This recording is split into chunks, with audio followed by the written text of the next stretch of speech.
최근 릴리안 생리대에 유해 물질이 포함된 사실이 알려지면서 부작용 사례도 속출하고 있습니다. 집단 소송 움직임까지 나서는 소비자들이 늘면서 논란은 계속 커지고 있습니다. 전문가 나오셨습니다. 최진영 변호사 모셨습니다. 어서 오세요. 네, 안녕하십니까. 이쯤 되니까 소비자들이 도대체 뭘 믿고 써야 되냐 이런 말까지 나오고 있는 상황인데 이번엔 여성 필수품인 생리대까지 파문이 커지고 있는 거잖아요. 그렇습니다. 예. 그 식약처에서 관여하고 있는 달걀 문제가 엊그제 같은데 다시 한번 이게 여성 생리용품과 관련해서 문제가 생겼는데요. 예. 실제 이 회사 같은 경우에는 처음에는 환불 거부하면서 이 부분 같은 경우에는 3번에 걸쳐서 식약처의 어떤 합격 판정을 받았기 때문에 이 환불에 대해서는 사실상 거부하다가 예. 최근에 있어서 여러 가지 피해 상황이 나고 어떻게 보면 집단 소송까지 움직임이 있으니까 그제서야 어떤 태도를 바꿔가지고 환불을 해주겠다라고 얘기를 했는데 말은 환불을 하겠다라고 했습니다만 여전히 어떻게 보면 내부적으로는 본인 제품에 문제가 없다라고 하면서 이 그 제3의 어떤 기관의 안전성에 대해서 확인을 그 시험을 구했고 그 결과를 밝히겠다라고 하고 있는데요. 이 부분에 대해서 어쨌든 간에 그 식약처의 나름대로의 역할 굉장히 중요한 상황인 것 같습니다. 예. 실제로 어떤 부작용이 호소를 하고 있는지 그리고 이게 진짜 얼마나 위험한 건지 전문가를 연결해서 좀 집중적으로 알아보도록 하겠습니다. 이덕환 서강대 화학과 교수가 전화로 연결돼 있습니다. 안녕하십니까? 네, 안녕하세요. 네. 지금 소비자들이 과연 생리대 이거 써도 되는 건지 많은 분들이 불안해하고 있는데 생리대 안에 어떤 물질 때문에 그런 거고 지금 어느 정도가 입증이 된 건지 설명을 좀 해주시죠. 예. 그 생리대 구조는 비교적 간단합니다. 그 핵심 부분은 이제 그 수분을 흡수하는 흡수체라고 하는 부분인데요. 예. 이거는 폴리아크릴레이트라고 하는 물질입니다. 이 물질은 아마 생리대를 이렇게 잘라 보시면은 예. 안에 그 하얀 동그라미 알갱이들이 있어요. 예. 이 물질은 뭐 인체에 그렇게 해를 끼칠 수 있는 물질이 아니고요. 그다음에 바깥쪽에는 이제 방수를 위한 그 비닐로 된 막이 있고 안쪽에는 면으로 된 부직포가 있는 게 전부입니다. 예. 여기서 혹시라도 이 인체에 피해를 줄 수 있는 물질이 있다면은 이 부직포하고 이 각 성분들을 조합하기 위해서 사용하는 접착제가 있을 수가 있어요. 예. 이 접착제를 이제 액체 상태로 만들기 위해서 휘발성에 강한 유기용매 VOC라고 그럽니다. VOC요? 예, 이 VOC를 사용하게 되는데 이게 예. 이제 보통 건조가 되면은 다 날아가 버리는데 잔류한 양이 있을 수가 있어요. 그래서 지금 이제 많은 언론에서 이 VOC를 집중을 하고 있는 것 같습니다. 예. VOC, 그러니까 저희가 그래픽으로 좀 준비를 해봤는데 휘발성 유기화합물이죠. 이게 예. 피부 접촉이나 호흡기를 통해서 신경장애를 일으키는 독성 물질로 알려져 있는데요. 지금 네. 문제가 되고 있는 릴리안 생리대에서 이 VOC가 상당히 좀 많이 나왔다. 이런 연구 결과가 나온 거죠? 그렇게 저도 알고 있었습니다. 예. 근데 오늘 제가 그 어떤 매체를 통해서 전달받은 결과를 보면은 예. 이게 그 어느 대학의 교수가 그 개인적으로 연구를 한 그 결과인 것 같은데 듣는 거하고는 다르게 그 양이 그렇게 많지 않았고요. 예. 그다음에 이게 이제 학술 논문이나 이렇게 검증이나 확인을 할 수 있는 자료가 아니고 그냥 그 일방적인 자료예요. 그래서 예. 아마 식약처가 빨리 서둘러 가지고 과연 이 자료가 맞는지 그리고 VOC가 정말 그 얼마나 방출이 되는지 이런 거를 좀 객관적으로 확인할 필요가 있는 것 같습니다. 예. 지금은 무언가를 단언해서 얘기할 수는 없는 단계고 좀 더 조사가 필요하다 이렇게 이제 얘기를 해주셨는데 실제로 소비자들은 그런데 이 생리대를 쓰고 상당히 부작용이 많이 나타났다라고 얘기를 하고 있습니다. 먼저 첫 번째 키워드 확인해 보도록 하겠습니다. 예.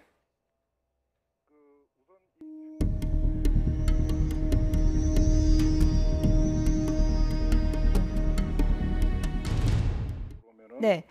소비자 입장에서 비교적 쉽게 대응할 수 있는 방법이 있을 것 같아요. 예. 이 생리대가 낱개로 이렇게 밀봉 포장이 되어 있는데 예. 교수님, 그 부분은 잠시 뒤에 좀 짚어보고요. 예. 지금 부작용을 호소하는 피해자들의 목소리를 먼저 좀 들어보겠습니다. 실제로 어떤 부작용이 있다고 얘기를 하는지 들어보겠습니다. 양이 좀 많이 죽었어요. 그리고 이제 혈의 색깔이 좀 갈색 그리고 덩어리지는 현상 그것도 심하고 최근 6개월 정도는 지렴 때문에 후회가 되고 솔직히 그냥 멈추고 그냥 폐경기를 끝난 거 아닌가 싶은 생각이 저는 들어서 조금 솔직히 불안합니다, 좀. 네.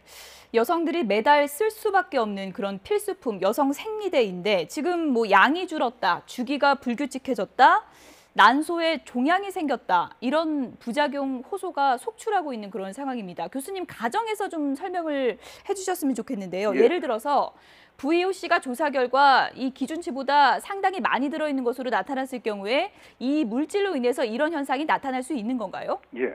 그 VOC가 호흡으로 흡입을 하면은 문제가 되는 거는 확인이 된 사실이고요. 예. 이게 피부에도 문제를 일으킬 수 있는지 이런 거는 앞으로 좀 검증이 필요할 것 같습니다. 그런데 예. 이제 소비자의 입장에서는 지금 당장 현실적인 무슨 대안이 있어야 될 것 같아요. 예. 그래서 가장 먼저 추천드리고 싶은 것이 만약에 이게 VOC 때문에 발생하는 문제라면은 VOC는 말 그대로 휘발성 물질입니다. 예. 쉽게 증발을 하는 물질이기 때문에 그 생리대를 구입하신 직후에 낱개로 밀봉되어 있는 포장을 개봉을 하셔가지고 예. 그 생리대를 좀 이 열린 곳에다가 가능하면 좀 따뜻한 곳에다가 그 상당 기간 방치를 하셨다가 사용하시면은 예. VOC에 의한 피해는 상당한 부분 줄일 수 있을 거라고 생각이 예. 됩니다. 따뜻한 곳에 몇 분 정도 주면 될까요? 그 시간이 정해져 있는 것이 아니라 이게 예. 극미량이 들어 있는 거기 때문에 예. 개봉을 해서 하다못해 몇 시간이라도 좀 그 방치를 했다가 사용을 하시면은 예. 피해를 상당히 줄일 수 있을 거라고 생각합니다. 예. 그리고 생리대 그 뭐 사용법에 대해서 지금 설명을 해주시고 계신데 장시간 착용도 피하는 게 좋겠죠? 예, 과거에는 이제 면으로 된 그 생리대를 사용을 하셨는데 예. 그때는 이제 어쩔 수 없이 착용감도 나쁘고 그러니까 자주 교체를 했었던 걸로 짐작이 됩니다. 근데 요즘 사용하는 이 일회용 생리대 같은 경우에는 워낙 품질이 좋아서 예. 이 분비물이 나오고 난 다음에도 착용감이 그렇게 나쁘지 않은 것 같아요. 그래서 제가 듣기로는 한 대여섯 시간을 사용하는 경우도 있다고 들었습니다. 네. 근데 그런 상식적으로 그런 상황은 별로 바람직하지 않을 것 같아요. 예. 가능한 그 안에 이제 분비물이 상당히 높은 온도에서 수분이 많은 상태에서 대여섯 시간을 있게 되면은 그 분비물이 부패한다거나 등의 그 상당한 문제가 예상이 되고 위생상 건강하지 않을 것 같습니다. 그래서 가능하면은 좀 비용이 들더라도 자주 교체를 해서 사용하시는 게 좋을 것 같고 예. 교체를 할 적에도 건조라든지 청결 상태를 확인을 하시는 게 좋을 것 같습니다. 예.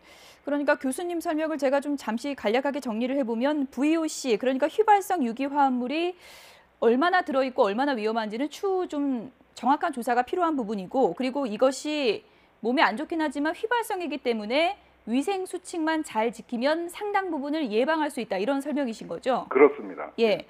생리대 사용법을 저희가 정리를 아까 했는데 다시 한번 좀 그래픽을 보여주시죠. 저희가 한 3가지 정도로 정리했는데 이 부분을 좀 기억해 두시면 좋을 것 같습니다. 낱개 포장을 뜯어서 서랍에 보관하는 게 좋고요. 그리고 따뜻한 곳에 잠시라도 보관하면 훨씬 더 도움이 된다는 겁니다. 그리고 장시간 착용을 피하는 게 좋다는 또 설명을 해주셨습니다. 지금 여성 생리대에 대해 상당히 소비자 우려가 커지고 있는데 여기서 그치는 게 아닙니다. 다음 키워드 확인해 보시죠.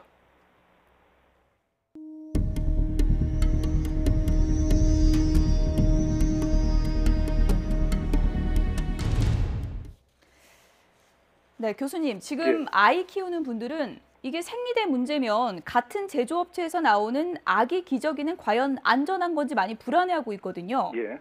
이건 어떻게 봐야 될까요?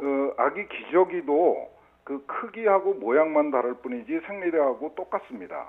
그러니까 거기도 근본적으로 인체에 유해할 가능성이 있는 물질은 거의 없고요. 예. 유일하게 의심이 간다 그러면 VOC, 휘발성 유기물질이 문제가 될 가능성이 있으니까 네. 마찬가지로 이 아기용 기저귀도 그냥 포장해서 꺼내서 바로 채우지 마시고 네. 좀 개봉을 해서 안에 있는 섬유 부분이 바깥으로 노출된 상태로 방치를 하셨다가 사용하는 게 좋을 것 같고요. 예. 아이들의 경우에는 자주 소변을 보니까 가능하면 자주 바꿔주시고 교체할 적에 이 건조 상태나 청결 상태를 꼭 확인을 하시는 것이 바람직할 것 같습니다. 예.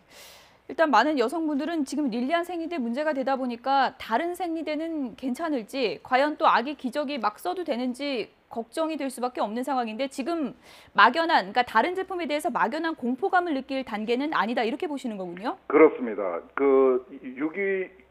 휘발성 유기용매의 경우에는 지금까지 알려진 측정치는 조금 신뢰하기가 힘든 것 같고, 그 수치도 제가 보기에는 너무 작은 것 같아요. 예. 그래서 식약처가 빨리 좀 서둘러 가지고 문제는 생리대나 기저귀의 휘발성 유기용매를 객관적으로 누구나 동의할 수 있는 수준으로 측정하는 방법이 그렇게 마땅하지 않을 것 같아요. 네. 그래서 그거를 빨리 식약처에서 확립을 해서 소비자들이 안심하고 쓸 수 있도록 그렇게 해줘야 될 것 같습니다. 예.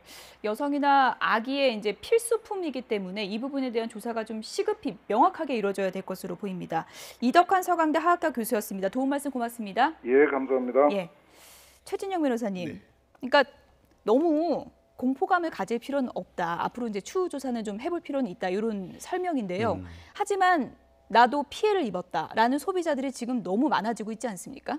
그렇습니다. 예. 실제로 오늘 오전까지만 해도 이 한 로펌에서 이제 단체 소송을 하기 위해서 예. 신청자가 8,500명이라고 했는데, 오늘 저녁에 언론을 통해서 봤더니만 2배인 16,000명으로 지금 늘었다라고 예. 할 정도로, 지금 저희 제작진은 보니까 2만 2만 명까지 명, 넘었다고 그럴 정도로 그러더라고요. 이제 예. 보면은 사용했는 사람들도 많고, 그만큼 본인이 개인적으로 느꼈던 그런 것을 공유하는 가운데서 이와 같은 호응이 많이 벌어지고 있는 것 같은데요. 사실 앞으로 이제 넘어야 될 허들이 아직 많긴 합니다. 아시다시피 이 부분에 대해서 제조물에 어떤 하자가 있고 결국 통상의 안전성이 문제가 있다는 것을 확인을 하는 과정에서, 조금 전에 이 교수님 말씀하신 것처럼 이와 같은 화학 물질이 발견된 것은 사실이지만, 지금 오늘 또 봤더니만 한 의사 선생님 같은 경우에는 이 VOC가 생리불순이라든가 이와 같은 것 부분에 대한 인과관계가 있다는 역학 조사가 아직까지는 없다고 합니다. 그렇기 때문에 앞으로 이와 같은 손해배상을 받기 위해서는 앞으로 어떤 식약처라든가 제3의 어떤 공인된 기관으로부터의 확인하는 이런 절차가 아주 필수적이기 때문에, 현재 어떤 여러 가지 어떻게 보면 대체 물품이 있지 않습니까? 그렇다고 한다고 하면은 개인적으로 불안한 분들 같은 경우에는 대체적인 물건을 쓰고 이 소송 같은 경우에는 지켜보는데, 아시다시피 또 어떻게 보면 현재로서는 좀 조심스러운 그런 이 부분이 있기 때문에, 어떤 회사가 어떤 지나치게 큰 피해를 보지 않도록 하는 걸 하기 위해서라도 식약처에서 신속한 어떤 이 부분에 대한 명확한 답을 내주는 것이 필요한 것이 아닌가 싶습니다. 워낙에 지금 피해 입었다고 주장하는 분들이 상당히 늘고 있기 때문에 이런 상황까지 우려되고 있습니다. 이번에는 세 번째 키워드 확인해 보도록 하겠습니다.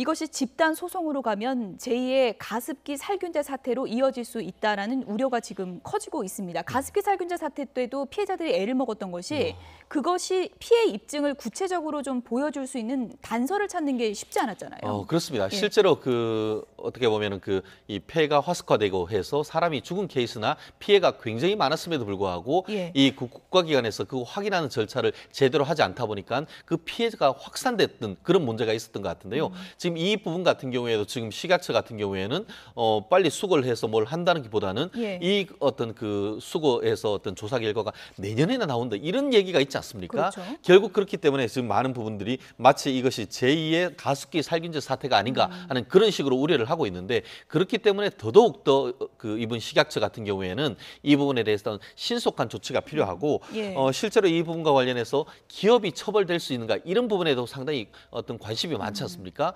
실제 지금 같은 경우에 가습기 같은 경우에는 최근에 보면은 관련되는 대기업들에 대해서 실형이 선고되고 있는 그런 것을 보이고 있는데, 다만 이 사건 같은 경우에는 아직까지 초기 단계이기 때문에 어떤 관련된 부분들이 형사 처벌될지에는 단정을 하지 못하죠. 왜냐하면 지금 깨끗한 나라 같은 경우에는 식약처 기준을 3번이나 통과를 했는 안전한 제품이다라고 하기 때문에, 그 부분에 있어서 과연 그렇다고 하면 그와 같은 식약처 기준이 어떤 통과했다고 해서 과연 안전한 것인지 이 부분에 대한 어떤 국민의 우려가 있기 때문에 예. 이 부분에 대해서도 이 식약처를 비롯한 어떤 그 제3의 국가기관 내지 공인기관으로부터의 공인 이와 같은 확인 절차가 필수적이지 않을까 싶습니다. 식약처의 확정적인 검사 결과 나오기 전에도 이렇게 소송을 진행할 수 있는 건가요? 소송 자체는 가능한 것이죠. 예. 어떤 식약처의 기준이란 것은 나름대로 그것을 따랐을 때 나름대로 어떤 그 행정적으로 판매가 가능하다는 것이지 그것이 최종적으로 의학적으로 무해하다라는 것을 입증하는 것은 아니기 때문에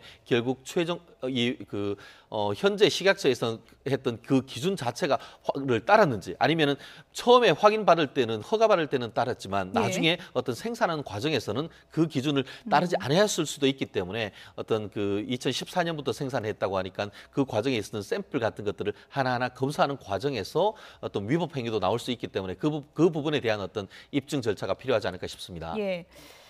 거듭 말씀드리지만 철저하고 신속한 조사가 가장 중요할 테고요. 그리고 조금 전에 저희가 설명드렸던 위생 수칙도 함께 지켜주신다면 좋을 것 같습니다. 네, 이렇게 여성 생리대 파문이 일파만파인데요. 식약처장의 동문서답은 여전합니다. 주저 보시죠.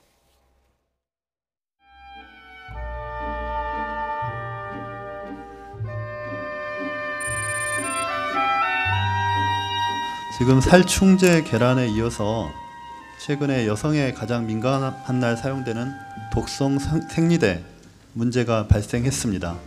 이 내용 알고 계십니까? TBOC 그 방출 농도가 상당히 높은 제품들이 발견됐죠. 네. TBOC가 뭡니까? 휘발성 물질. 그러니까 휘발성 물질 좀 구체적으로 설명할 수 있어요? 아직 그 부분 구체적으로 아니 그 경위에 대해서 설명하라는 것이 아니고 예. TBOC라는 물질이 뭔지를 설명해 달라는 겁니다. 그 부분은 제가 아직 보고를 못 받았고 예. 지금 이게 문제가 지금 되는 인터넷에서 것은 그렇게 논의가 많이 된다는 걸 인지하고 있는데 그 가장 핵심이 되는 물질인 TBOC에 대해서 모르고 있다는 게 말이 됩니까? 어느 부분에서 발생하는 것인지 알고 있습니까? 어디입니까?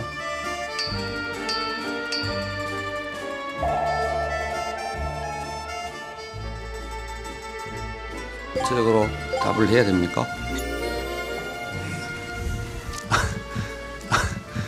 죄송합니다만 그게 오늘 내일 일어난 일이라서 여기 와서 다 구체적으로 접하지 못하기 때문에 끝나고 나서 구체적으로 그 방안에 대해서 지시를 하도록 그렇게 하겠습니다.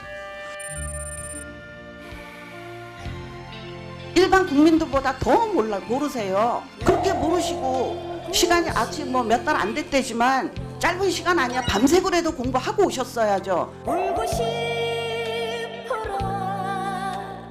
총리가 질책을 하는 거로 짜증을 냈대는 또 그거에 대해서 뭐라고 하니까 질책과 짜증이 똑같다? 그게 어떻게 똑같아요? 네, 뭐 의원님 질책 이것도 짜증이라고 하시겠네요. 저 짜증 내는 거 아니에요. 식약처 직원들이 조금 소홀한 부분들은 좀 있었습니다. 제가 조직을 좀 개선시켜서 아니 조직이 소홀하다 그러면은 본인의 잘못을 직원들한테 아니. 돌리시면 안 되죠. 왜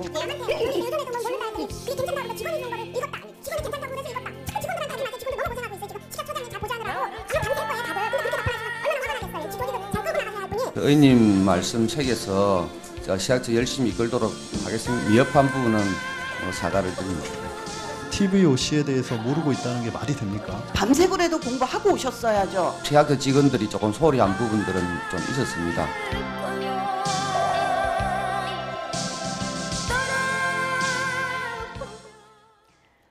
네, 보고 있는 저희도 힘이 듭니다. 두 분을 추가로 모셨습니다. 신지호 연세대 개건 교수, 허성무 경남대 초빙 교수 나오셨습니다. 어서 오세요. 안녕하세요. 네, 허 교수님. 지금 보니까요, 살충제 달걀만 잘 모르시는 게 아니라 생리대 파문에 대해서도 동문서답을 이어가고 있는데 이걸 어떻게 봐야 됩니까? 오늘 그 총리께서 예. 차관급 공직자들을 총리 공간에서 임명장을 주셨죠. 예. 그때 5대 의무에 대해서 이야기했습니다. 우리가 국민의 4대 의무 뭐 교과서에서 학창시절 많이 배웠습니다만은 예. 거기다가 하나를 더 추가해서 공직자는 5대 의무가 있다 해서 설명의 의무를 이야기를 했습니다. 그 설명을 할 때 어떻게 해야 되는가? 첫째는 사회적 감수성이 있어야 한다. 그다음에 둘째는 정성적, 정량적 평가를 잘해서 이야기를 해야 되고, 셋째는 준비를 잘해서 설명을 해야 된다, 이렇게 얘기했습니다.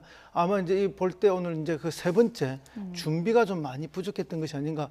물론 이제 식약처장님 개인의 준비도 부족했지만 식약처 직원들도 좀 처장님에 대한 스포트가 좀 부족한 것이 아닌가 하는 그런 지적들이 많이 나오고 있어서 뭐 두 가지 측면 다 해서 좀 안타까움을 느끼고 있습니다. 네. 이낙연 국무총리가 이렇게 얘기를 했습니다. 정말 답답한 마음에 우회적으로 이제 비판을 한 것으로 보이는데요. 그 내용을 좀 보실까요? 어떤 질문이 나올 거고 이렇게 말하면 어떻게 반문할 건지 본능적으로 알아야 된다. 기자들 앞에 덤벙덤벙 나섰다가는 완전히 망한다. 이렇게 얘기를 했고요. 공직자들의 설명 역량 부족을 아주 절감했다. 이름은 거론 안 했지만 누구에게 한 건지는 누구나 알 수 있는 그런 얘기를 했습니다. 근데 꼭 저렇게 본능적으로 감각이 탁월할 필요가 없어요. 이게 기본만 해도 되는 거거든요. 근데 이 경우에는 그 기본에서 기본이 충족이 안 됐기 때문에 저런 지금 그 불상사가 일어난 거고요. 어제 오늘 일어난 일이라서 아직 미처 파악을 못했다. 이 얘기는요. 저런 얘기 할 수가 없는 거죠. 왜냐하면 국민 안전에 대한 문제 아닙니까? 그야말로 어떻게 보면 촌각을 다투는 문제인데 어제 오늘 일어난 일이니까 주무부처 책임자인 내가 몰랐다 이런 얘기는요. 도대체 공직자로서 저 자리가 어떤 자리인지 안다면은 저렇게 나와서 얘기할 수가 없는 거를 저분은 얘기하고 있고. 그리고 뭐 아까 제가 대기실에서 우리 허성문 교수께 저분이 약사 출신이라고 해서 약사회 활동을 했는가를 좀 확인해 봤는데 약사회장도 하고 그러셨더라고요. 그러면 일반적인 약사가 아니고 그 한 모임을 운영해 봤으면 무슨 회의도 많이 주재를 했을 거고 뭐 총회 이런 것도 뭐 보고도 하고 뭐도 했을 텐데 그 정도 경험이 있다라면 저기서 저런 식의 얘기를 할 수가 있을까? 공격받는 건 처음 아닐까요? 아, 공격받는 건 처음일 수가 있지만요. 약사회 회장이 되려면 그거 다 투표로 뽑히기 때문에 나름대로 그 설득력이 있어야 되고 또 그 회 운영에 있어서 문제점이 있으면 또 회원들한테 지적을 받거든요. 근데 질책과 짜증을 구별을 못한다는 건 좀 심각한 문제죠. 그래서 이낙연 총리가 오늘 콕 집어서 얘기를 해줬습니다. 나는 짜증낸 게 아니라 질책한 거다. 이렇게 얘기를 했는데 이쯤이면 총리가 짜증난 것 같은데. 그렇습니다. 그 고위공직자가 되면 제일 먼저 두 가지를 배운다라고 합니다. 하나가 전임자 탓, 하나가 언론 탓. 이 두 개를 배운다고 하는데 아까 지금 어떻게 얘기했습니까? 지금 그 지난 정권에서 제대로 안 해서 지금 우리가 고생을 하고 있다 이런 얘기를 하고 있고 또 오락가락 한다고 언론이 얘기하는데 우리 오락가락 하지 않고 언론이 오락가락 한다고 호도하고 있다라고 얘기를 하고 있는데 그런 부분은 논리적으로 또 설명을 하시더라고요. 그렇죠. 결국 그러한 같은 부분에 있어서 사실 이낙연 총리 같은 경우에는 굉장히 차분하시면서 국민들한테 굉장히 호소감 있게 다가가지 않습니까? 근데 본인이 봤을 때 얼마나 답답했으면은 이와 같이 그 질책을 했을까 하는데 질책을 했다면 거기에다가 짜증을 냈다라고 들으면서 솔직히 속으로는 부글부글 끓고 있지 않겠습니까? 지금 뭐 이낙연 총리도 나는 짜증낸 거 아니고 질책한 것이다라고 했고 우회적으로 상당히 비판을 했는데 임종석 비서실장도 전화를 한 것으로 전해지고 있습니다. 유영진 처장에 전화를 해가지고 굉장히 경고성 메시지를 던졌다라고 이제 알려지고 있는데 비서실장이 경고했다라는 것은 곧 대통령의 의중이다 이렇게 봐도 되겠죠. 그렇죠. 뭐 비서실장이 뭐 개인적 판단으로 하진 않지 않습니까? 그 청와대의 이제 공식적인 입장이다 이렇게 봐도 되는데요. 어쨌든 저것은 이제 뭐 청와대나 총리가 이제 식약처장에게 제대로 좀 열심히 잘해달라, 좀 분발해라 하는 질책과 분발을 요구하는 것이라 그렇게 보입니다. 그렇기 때문에 지금 이제 국민들의 뭐 이렇게 질타가 쏟아지고 있지 않습니까? 또 뿐만 아니라 언론들도 굉장히 많은 비판을 하고 있는 상황이라서 식약처장 본인도 좀 더 깊은 자각을 가지고 이 문제를 얼마나 좀 이렇게 예민하게 다루어야 하고 또 대처해야 될지에 대한 아주 각별한 그런 자각이 좀 있었으면 하는 그런 바람입니다. 저희 뭐 취재기자 얘기로는 아직 해임까지는 얘기가 전혀 안 나오고 있다고 하는데 경고를 했다는 건 어떤 단계로 볼 수 있는 건가요? 그게 이제 마지막이 될지 어떨지 모르겠는데 그래서 이제 일각에서는 이제 박근혜 정부 때 해수부 장관을 했던 그 윤진숙 장관, 그러니까 제2의 윤진숙이 아니냐 이런 지적이 나오는데 그 윤진숙 전 장관의 경우에도 인사청문회 때부터 굉장히 뭔가 그 좀 일탈된 어떤 그 언행을 보이면서 예. 그때부터 이제 구설수에 오르지 않았습니까? 예. 근데 무려 10개월을 했어요. 그러니까 이분도 과연 이제 정권의 의지가 문제인데 오늘 이렇게 이제 청와대 비서실장, 국무총리 이렇게 경고를 했음에도 불구하고 그와 유사한 그 실수가 또 발생했을 때 그 계속 끼고 갈 건지. 그러니까 이제 그 국정감사가 곧 돌아오지 않습니까? 예. 9월 이제 임시국회 100일 기간 중에 이제 국정감사를 하게 되는데 그때 확실하게 변화된 모습을 보이지 못하고 예. 그럼에도 불구하고 그냥 청와대가 윤진숙 장관 안고 가듯이 안고 간다. 그러면 좀 이게 문제가 심각해지지 않을까 보입니다. 네. 어쨌든 뭐 식약처장 문제 때문에 운영위에서 임종석 비서실장이 상당히 곤혹스러운 상황을 맞게 됐는데요. 오늘 운영위 갔을 때 뒷얘기를 했는데 화제가 됐습니다. 물도 못 마신 사연 들어보시죠.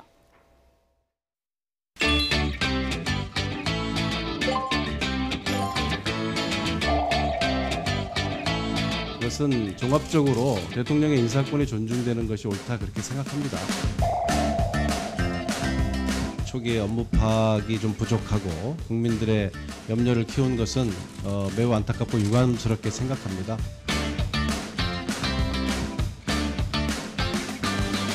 이걸 맞추면 꼭 못 맞추는 문장이 나올 것 같은데 생각하고 있었는데 안 되는 겁니다. 당연하게.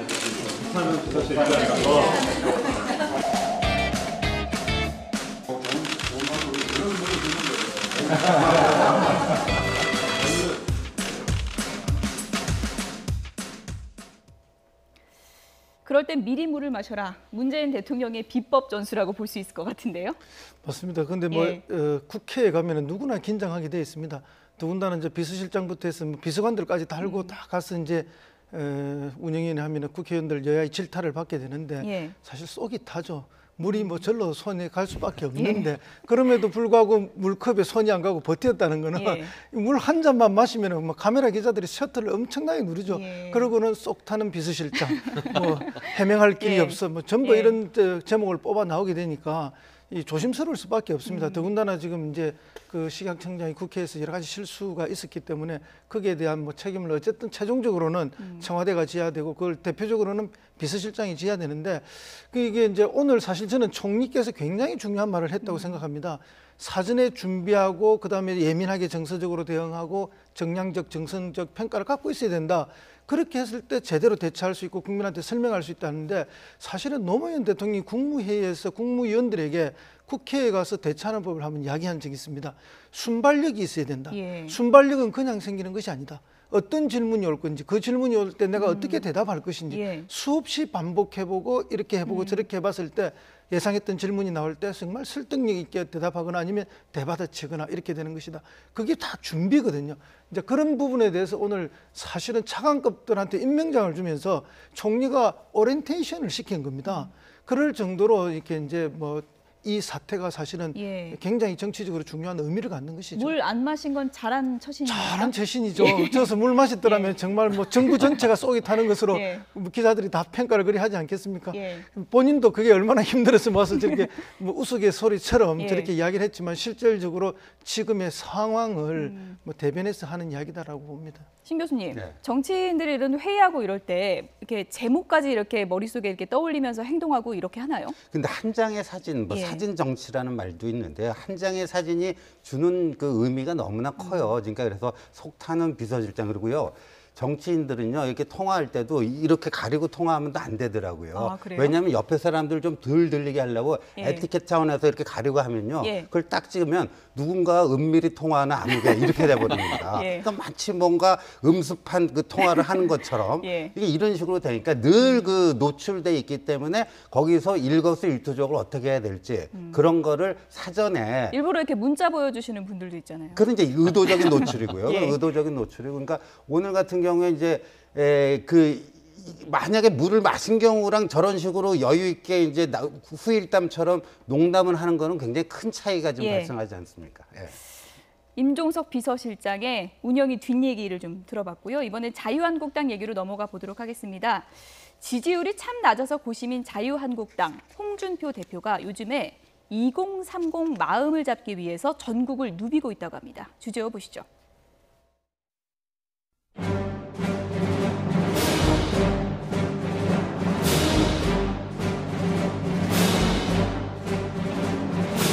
그 부대 장병이 해식비를 주나? 오늘은 피자를 전 병사에게 드리겠습니다. 피자? 네, 피자 150판. 야, 째째하다. 당에서 우리 지난번에 우리 전당대 하고 남은 돈 있잖아. 3천만 원만 드려. 3천만 원만 드려. 네? 지금은 시스템이 아주 잘 돼 있어요. 길게 이야기할 것 없고 남봉 어리니까 우리 직원하고 이야기해서 인적 사항을 받아놓으세요. 대표님, 근데 마지막 저는 정말 감사합니다만 지난주에 바른정당 입당 원서를 냈습니다. 그거는 털린 정당이다. 꼰대 이미지 좀 벗고 잘할 테니까 잘 좀 봐 주소만.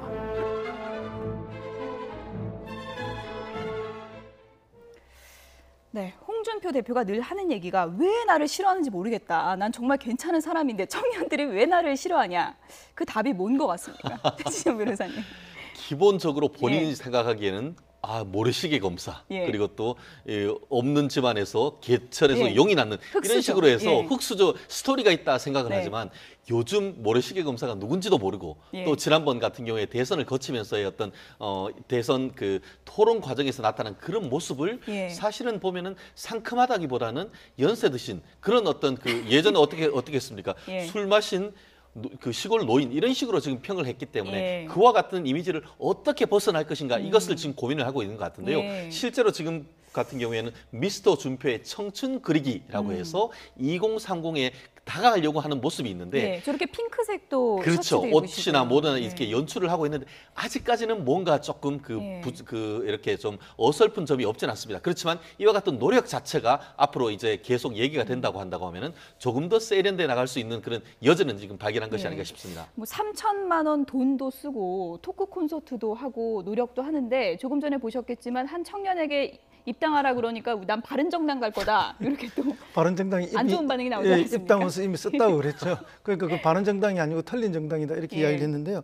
어쨌든 이제 저런 뭐 자기는 농담을 한다, 아재 개그를 한다 이렇게 하시지만 그 제목이 이제 토크 콘서트 아닙니까? 그러면 뭔가 좀 상큼해야 되는데 사실은 이제 60, 70대 선배님들 보시기에 잘 아시지만 과거에 장소팔, 뭐 고춘자 이런 만담이 있었어요.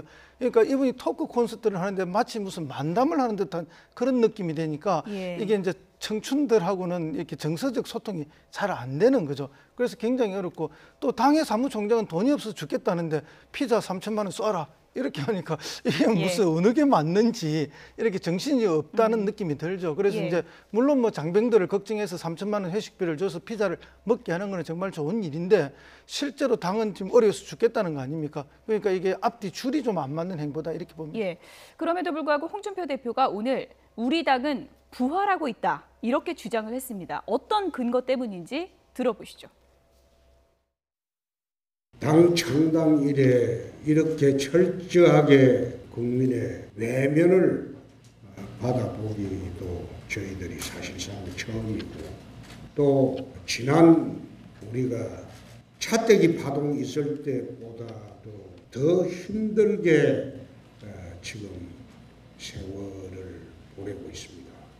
일반 관제 여론조사 기관의 조사와는 달리 우리 자체 조사의 기준으로 보면 우리 자유한국당이 이제는 부활하기 시작했다. 구체적으로 수치를 이야기하면 선관위에서 시비를 걸기 때문에 하지는 않겠습니다만 어제 여론조사로는 20%가 넘었다. 네. 어쨌든 자체 여론조사가 어떻게 하는지 저는 잘 모르겠지만 거기서는 20%가 넘었다는 주장이거든요. 근데 저 얘기 처음이 아닌 것 같아요. 그 전에도 좀 비슷한 얘기 했었고요. 대선 때도 좀 그리고 저 당이 이제 여의도 연구원이라고 하는 그 여의도 그 정가에서 꽤 유명한 오래된 역사 있는 그 여론조사 그 기능을 가지고 있는데 저게 이제 근거나 이런 것들이 제시가 안 된 상태에서 나오는 얘기인데요. 근데 이런 건 있어요. 정치판에서요, 암만 불리하더라도요, 그 선장은 불리한 표정을 지으면 안 돼요. 예. 그러니까 아무리 내일 모레 선거인데 여론조사가 불리하게 나오고 질게 패색이 짙어졌다 할지라도 우리 이길 수 있다라고 하는 예. 본인 스스로 이렇게 최면이 걸려야지 옆에 사람 한 명이라도 더 최면을 걸 거 아닙니까? 예. 본인 스스로가 흔들리는데 어떻게 그 옆에 사람을 그렇게 묶어 먹을 수가 있겠어요? 그러니까 저런 점에서는 어떻게 보면 당연한 얘기고 지금 저희 이제 그 연찬에 가서 얘기한 거 아닙니까? 그러니까 뭔가 이제 정기국회를 앞두고 분위기 으쌰으쌰를 한번 해보자 하는데 그 말로만 해서는 안 되고 뭔가 구체적인 수치로 좀 이렇게 희망을 갖게끔 만들어지기 위한 용도로 저렇게 저 얘기를 한 게 아닐까. 차떼기 당 때보다 어렵다 그런데 지금 더 어려운 시기라고 그렇죠. 보십니까? 그때보다 예. 훨씬 어렵고요. 그때는 이제 차떼기 플러스 탄핵을 노무현 대통령에 대한 탄핵을 잘못하다 보니까 예. 플러스 탄핵 역풍이 불어갖고 그 이중고 때문에 굉장히 심했는데 사실 요번에 이제 박근혜 전 대통령 탄핵은 그거보다 한 몇 갑절 더 힘든 상황이라고 봐야 되겠죠. 예. 뭐 여러 가지로 참 힘든 상황인 거는 분명해 보이지만 심지어는 자유한국당에 돈이 너무 없다. 이런 하소연까지 나왔습니다. 들어보시죠. 우리는 지금 정권을 뺏긴 야당입니다. 우리는 분명히 야당입니다.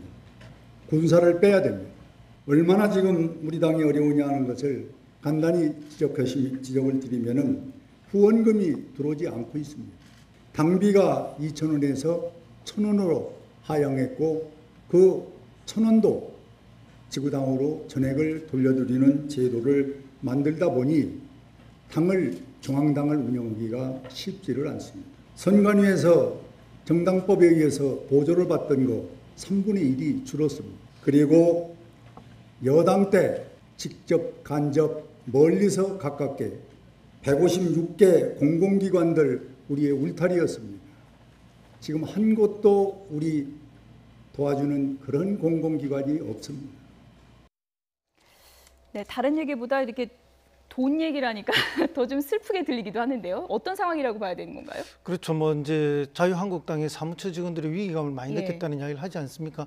바른정당이 이제 이렇게 떨어져 나가면서 또 이렇게 보조금이 줄어들고 그러다 보면 이제 뭐 결국 과거는 이제 이렇게 큰 씀씀이에 맞추어서 살림을 꾸려놨는데 예. 지금은 이제 들어오는 돈이 적으니까 그럴 수가 없는 거 아닙니까? 당연히 몸짓을 줄일 수밖에 없는 거죠. 예. 지난 9년간 뭐 굉장히 온실 속에서 큰 집에서 따뜻하게 잘 계시다가 지금은 이제 조금 어려워지니까 더 어려움에 대한 호소가 좀 커졌다 이렇게 보입니다. 사실은 이런 어려움을 이제 더불어민주당이 지난 9년 동안 늘 살고 있지 않았습니까? 예. 똑같은 조건한테 있었는데 더불어민주당 살림 어렵다는 이야기 한 적이 없습니다. 잘 견뎌왔거든요. 그런데 이제 이 정당이 더 어려움을 느끼는 것은 강화의 풍요로움 때문에 지금 상대적으로 큰 어려움을 느끼리라고 봅니다. 실제로도 권력이 이제 떨어지고 난 뒤에 그 금단 현상 같은 것도 많이 느낄 것이라고 느껴집니다. 예. 뭐 지지율 문제는 국민의당도 또 마찬가지로 고민이 클 텐데요. 국민의당과 자유한국당이 요즘에 입이 상당히 매서워지고 있습니다. 여당에 대한 비판 들어보시죠. 문재인 대통령은 정권 뜻에 맞추는 영혼 없는 공직자가 돼서는 안 된다고 말했습니다. 그런데 정작 문재인 정부는 주무부처 장관이 임명되기도 전에 이미 각종 중대정책을 하루가 멀다 하고 일방적으로 발표, 청와대 원맨쇼를 벌여 공직자들이 알아서 눈치껏 따라오게끔 해놓고 공직자의 영혼을 강조하며 공직자들은 도대체 어느 장단에 춤을 추라는 말입니까? 주말 골든타임 때에는 모든 지상파 방송을 모아놓고 취임 100일쇼 생방송을 하면서 방송 개혁을 말하고 있습니다. 이는 마치 회식 자리에서 부하 직원들에게 마음껏 주문하라고 하면서 정작 본인은 짜장면을 시키는 언행이 다른 직장 상사와 다르지 않아 보입니다. 국정운영은 말의 향연이 아니라 실천으로 말해야 하며 언행 일치가 되어야 할 것입니다. 대통령 하시는 거 보면 다 결정하고 그 전에 우리 제왕적 대통령제라고 그랬는데 지금은 뭐 제왕이 아니라 뭐로 가는지 모르겠어요. 뭐 독재라는 얘기도 나올 정도로 지금 혼자서 모든 것을 결정하시고 또 지시하는 이런 행태가 벌어지고 있습니다. 따라서 우리가 신적폐에 대해서 저는 5가지로 신적폐를 규정하겠습니다. 첫째는 안보적폐, 2번째 경제적폐, 3번째 졸속적폐, 4번째 좌파적폐, 5번째 인사 적폐 이렇게 5가지로 저는 문재인 정부의 신적폐를 규정하고자 합니다. 네, 최준영 변호사님. 네. 원래 회식 같은 데 가서 부장님이 맘껏 시키라고 그래놓고 나는 짜장면 이러면 직원들은 정말 황당하잖아요. 그런 상황에 좀 비유를 한 것 같은데요. 그렇습니다. 예. 내가 오늘 쏠 테니까 물쓰듯 쓸 테니까 뭐든 시켜라고 예. 해놓고 10,000원 내에서 이렇게 하는 것과 같은 것 같은데요.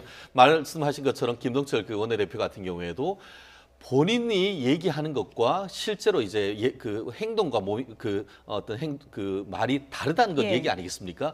예를 들어서 이제 100일 이제 잔치를 한다라고 하면서 보면은 그 방송 3사를 비롯해서 한 5, 6개사 그 골든 타임을 프라임 타임을 다 독점하면서 방송의 독립성을 얘기를 한다는 것은 예. 말 그대로 앞뒤가 맞지 않다라는 것을 얘기를 하고 있고 지금 그 정우택 원내대표 같은 경우에는 그것을 이른바 신적폐 5인방 이렇게 얘기를 하고 있는 것 같은데 예. 야당 입장에서는 어떻게 보면 새로운 형태의 제왕적 대통령이다 이런 식으로 지금 비판을 하고 있는 것 같은데 예. 물론 지금 이와 같은 비판이 불구하고 문 대통령에 대한 지지율이 높습니다만 이 지지율이 언제까지 지속될 것인지 예. 이와 같은 일들이 벌어진다고 하면은 야금야금 떨어질 가능성도 있다는 점을 또 청와대에서는 잘 아셔야 될 것 아니겠습니까? 원래 정치는 프레임이라고 하잖아요. 적폐에 맞선 신적폐 프레임 어느 정도 영향력 있다고 보십니까? 그건 좋은데요. 예. 이게 조금 정우택 원내대표가 이제 음성도 좋고 예. 뭐 귀에 잘 들어와요. 근데 이거 5종 세트로 하면 안 됩니다. 아, 그래요? 만에 한 3종 3종 세트 세트. 정도로 해야죠. 이게 이제 저렇게 너무 얘기하면 많군요. 예. 정치적으로 중요한 분이 얘기하면 이게 인구에 잠깐만 회자를 시켜야 되잖아요. 예. 근데 5종 세트 하면 누가 그걸 다 외워가지고 그거 뭐 적어 다니면서 그러면 그걸 보면서 얘기하겠습니까? 이렇게 쉽게 전파가 가능한 그런 그 언어로 얘기해야 되는데 5종 세트 한 건 이건 조금 좀 그런 것 같아요.